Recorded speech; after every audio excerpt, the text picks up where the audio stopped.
भंडारा शैक्षणिक वैद्यकीय सुविधांच्या अद्ययावत यंत्रणेसोबतच सामाजिक आणि राजकीय चळवळीचे एक केंद्र असलेला हा जिल्हा आपले सांस्कृतिक वैभव देखील तेवढ्याच प्रभावाने जतन करून आहे। हिंदू आणि बौद्ध धर्मीय बांधवांचा एकोप्याने असलेला निवास हेच तर भंडारा जिल्ह्याचे खरं सौंदर्य आहे।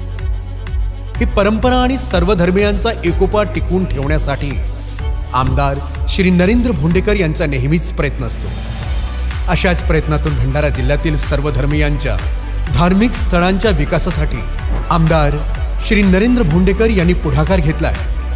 त्यांच्या पुढाकाराने 12 कोटी रुपयांच्या निधीमधून भंडारा येथे मंदिर आणि बौद्धविहारांचा विकास होणार आहे। तर पवनीमधील विद्यार्थ्यांच्या सुविधेकरिता अत्याधुनिक ई-लायब्ररीची निर्मिती केली जाणार आहे। विकासाचा हा झंझावात असाच सुरू राहावा यासाठी एकच संकल्प, पुन्हा एकदा विकास पर्व।